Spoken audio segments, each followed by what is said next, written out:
Hey, what is up guys? Jack and Matt here with the Toasty Roast, and today we bring you yet again another Walmart PC. Let's get right into it, shall we? But first, a word from today's sponsor. You thought it would be that easy. Never that easy. This video is brought to you by GVG Mall, an online marketplace to gain access to some really awesome game keys and more specifically, Windows 10 licenses. So if you guys would like to get Windows 10 for a nice and cheap price, use the link in the description down below. Don't forget to type in code TB20 to get 20% off, and then you take the actual product key once you get it and you just copy and paste it, and there you go, Windows 10 Pro activated. It's super simple to do, as Jackson mentioned, and also we do use it a lot in all our PC builds here on the channel. Not in this video because it already comes activated, but if you're building a brand new PC, please consider using GVG Mall and the link in the description down below, TB20 at checkout. So how about we get into this Walmart PC? So what we have here is the HP Pavilion 590 with a bunch of numbers behind it, which will be somewhere, on here. But anyways, this actually comes with a 24-inch monitor that's 1080p and the computer for only $379, which if you guys liked the last Walmart PC we did, which actually did pretty good view-wise, that one was actually only an Intel Pentium processor, which is a dual core. It was a slim tower, so very non-upgradable, no monitor, just came with the keyboard and mouse and the computer, and that was $299 and some change. So kind of a big trade-off here because this one actually has an i3-8100 in it, which is a much better processor for the price, and the fact that it comes with a nice monitor and freaking pretty much everything you need as a full Walmart gaming setup. Now there's only a couple of downsides with the system. Of course, we're gonna be testing this for gaming, and out of the box, it's not gonna play games. It has just the processor in it, the i3-8100. So what we're gonna be doing is upgrading that with a 1650. No external power required. I know you all in the comment section are gonna be talking about the RX 570, but in these kind of newer OEM systems, sometimes they actually have proprietary power supplies that you actually cannot upgrade. We're not totally sure if this one has that yet. We'll check that out when we actually unbox it, but this will make sure we don't have to worry about that problem. Now another problem that is pretty big in 2019 is RAM. This thing only comes with 4 gigs of RAM, which is honestly kind of unacceptable in a PC in 2019. So RAM is really cheap right now. We were able to pick up this really cheap stick of DDR4 memory that's gonna match this stick that's already in here, giving us a total of 8 gigabytes, which you know as viewers of the Toasty Bros is more than enough for gaming in 2019. Pairing it with the 1650 could make for a very interesting budget option if you have a Walmart near you. So why don't we just go ahead and unbox this thing and see what it's all about.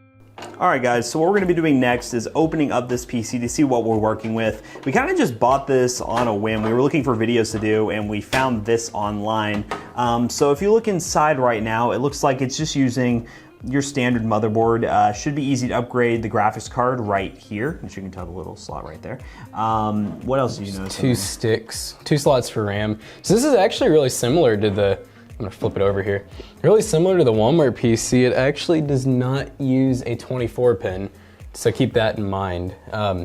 It uses this weird, like basically this connection down here, and then the CPU 4 pin, but then there's no like 24 pin like a normal motherboard. So that's one thing to keep in mind is you really can't upgrade the power supply on these because we had already looked into doing that with an old PC.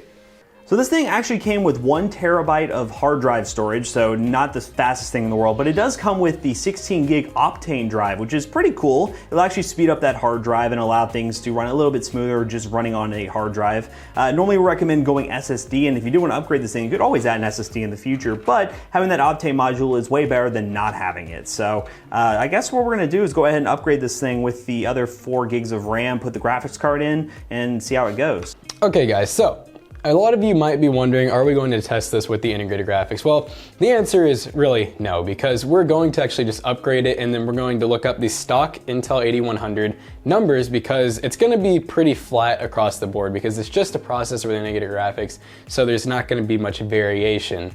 So we're going to test it with the 1650 and the upgraded RAM because it's going to be kind of a waste of time to go through the same test with the 8100 because if we're being honest here, Intel integrated graphics, they're and they suck. Yeah, they're pretty bad. No offense. Intel got good processors, but their integrated graphics are just bad. So we're not even going to bother testing integrated graphics in 2019 because at that point, it's nothing to do with gaming, and we're going to make this thing all about gaming.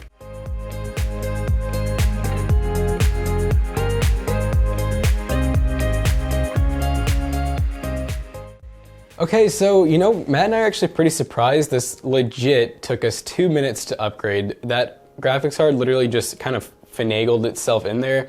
And then the RAM, you're also able to upgrade just by kind of slipping your hand under there. With one of the other Walmart PCs we did, we actually had to remove the hard drive cage, but in this case, there was enough room to kind of fit our way in there. But if you do need to remove this, there's screws here, here, and there's a couple here, and then that will come out.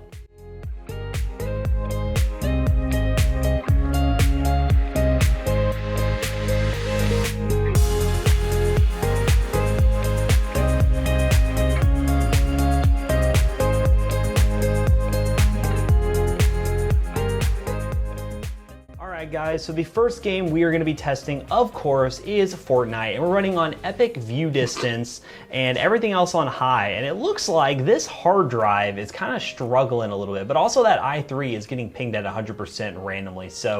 But overall, the 1650 and the i3 look to be a pretty decent pair. It doesn't seem to be too big of a bottleneck. The i3, again, is just a quad-core processor. It boosts up to 3.6 gigahertz, but it is inducing a lot of stuttering. Oh my lord, this is stuttering. We could definitely lower some settings, but you know. Yes, but yeah, lowered settings would be better. We're gonna drop into Tilted and to see exactly if Jax can survive. That's always the question. I'm gonna die, dude. Oh, here we go. Oh, he's got a Tommy gun. Here we go. Blap, blap, blap. But yeah, the i3 is still pinged at 100%. That seems to be what's causing the stuttering. Again, we have a unlocked frame rate as well, so that could be causing stuttering. In a situation like this, you'd probably just lock it to 60 FPS and call it a day, and you wouldn't have this intense of stuttering. But to test the absolute worst case scenario, we always have to be sure to lower it to, well, unlimited, so we can actually see everything that's going on. So we're gonna try medium settings now, actually make it a little bit better, and actually that kind of changed things a lot. So he's gonna go running outside. Now we're into the hundreds, and that CPU is not pinged at 100% right now, and there's been very little stutter. So again, always adjust your settings accordingly to your system, especially with Fortnite. A lot of people don't even run on those settings. Whoa, we had one massive stutter. So that's a couple things to look out for. That could be due to the hard drive or the processor, either or. If Jackson can find somebody to kill, you know. Dude, I'm having flashbacks already, dude. This is a lot like the other game we did. Yeah, because I can hear someone, you know? But you can't see him. But I can't see him. Oh, there he is. Shit, I smell him. Oh, he's coming. He really dinged you, dude. Yeah. Yeah, now Jackson's running outside, still well over 100 FPS, which is actually pretty impressive. This i3 is definitely not a bad processor by any means. Oh! Oh, no! Oh, no! No! Wait, oh, I thought he was dead. Oh, no. Come on. Oh, no. Get him.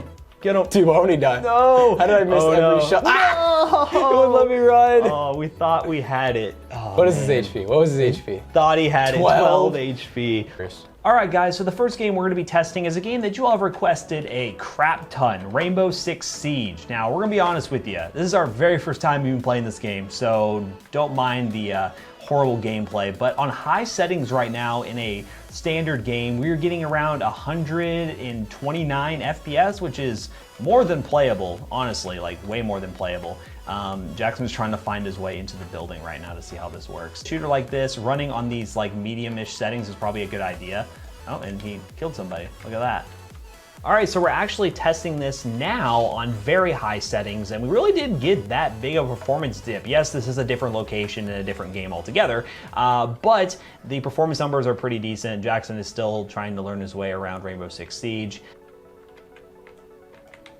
Oh, man. Got one, though, I think. I don't know. Unless that was a friendly. Friendly killed. I don't think it was it? No. Dude, I got him right in the head. Got him right in the dinker. Well, there you go. What is going on? This is PUBG. All right, guys, so the next game we are going to be testing is PUBG, and we are currently running at 1080p with an unlimited frame rate cap on high settings, and we are going to see if Jackson can end the streak of not getting kills. But right now, it doesn't look like anything is pinged at 100%. If anything, it's the 1650, around 97 to 98, so this game is not CPU bound right now, which seems to be a trend that we're noticing throughout some of the other games we've been testing. And normally in PUBG, when you drop in, the FPS gets kind of crazy because you are loading in a ton of textures. And once you land, we'll get a better idea of what kind of numbers we are going to expect. Again, dropping into Paradise Resort on PlayerUnknown's Battlegrounds, 1080p high settings. That is definitely And not. now we have landed, and everything is loading. Gosh, I'm already hearing people. your stuff. And we're around 60-ish FPS. Jackson actually is picking up a gun. Can he reload it fast enough to kill the people? Maybe. Good point. Maybe we want to switch it to auto. How do you do that? There you go, you did it. Remember to reload it. God, what? It takes forever. I did see the i3 hit 100% usage randomly, so that shows there is somewhat of a bottleneck there, but honestly, it seems pretty balanced. Oh, God.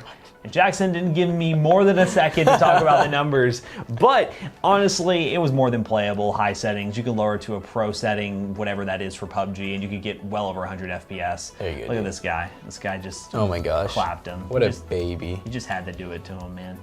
Alright guys, and the last game we're going to be testing is Far Cry 5 with their built-in benchmark. Right now we're running on high settings. This is kind of the worst case scenario for this system. Far Cry 5 is a AAA title that really pushes the graphics card and the CPU to its limits, and at 1080p high settings we're getting around an average of 56 FPS right now. That will change throughout this run because there are random demanding scenes that happen, and that random dip down to 29. Holy moly.